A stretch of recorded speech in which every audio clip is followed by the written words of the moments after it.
So the film is inspired, Peter, by a book called The Long Walk. Can you tell me how the genesis of the movie first came about? Yeah, it was 2007. I read the book. Producers had had it for 10 years, trying to get it made. It had immediate impact on me. I thought it was fascinating. And, it said true story. I said, just by the way, I said, and it is true, right? And they said, well, there's been some controversy. Did the author really take the walk or not? This is a book published in 1956, never out of print, but this cloud of controversy hung around it. I said, well, I couldn't really do it if I didn't think it was true. So we did some more digging, researching, and found that the walk had taken place. We got that. I felt comfortable with that. Was this man on the walk? I don't know. So I said, I'd like to fictionalize it. Let's retitle it, draw inspiration from the book, but then I want to go and talk to other survivors of this experience, Gulag life and escapees generally, and read some books. So I infused it then with fiction, dedicated it to the people who did come out of this walk. And I tell you what, there's not one thing in that film that isn't based on some true account. So I feel confident that it's a pretty good idea of what it would have been like. Now, it's an incredible, inspiring journey, over 4,000 miles travelled by these people. But obviously, to convey an arduous journey like that, it's going to be an arduous task to film it. So how did you get on? How did you get over difficulties? You filmed in Bulgaria, Morocco, India. Yeah. First of all, as a task, how did you approach it?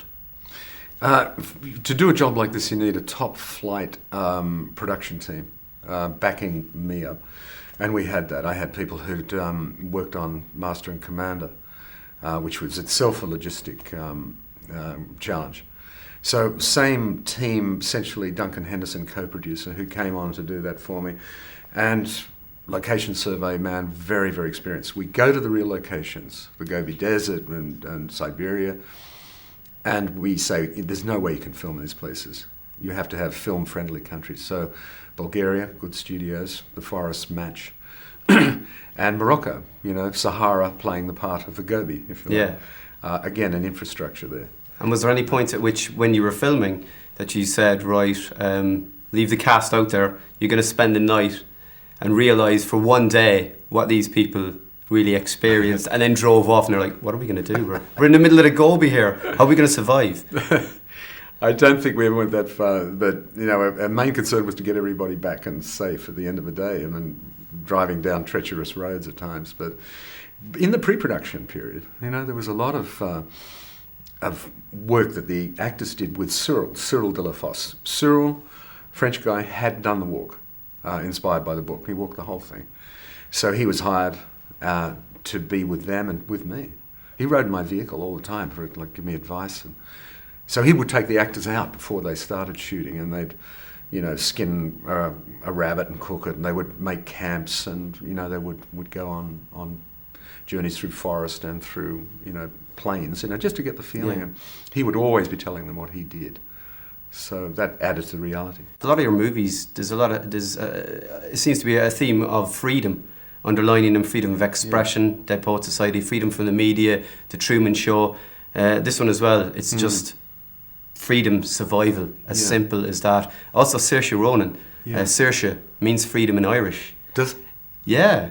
So, I'm not being facetious, but did that name, obviously she's a fantastic actress, maybe you thought, well, you realised that also the freedom of her coming on board, was that anything like the casting process? It's interesting, you tell me this, which is fascinating me.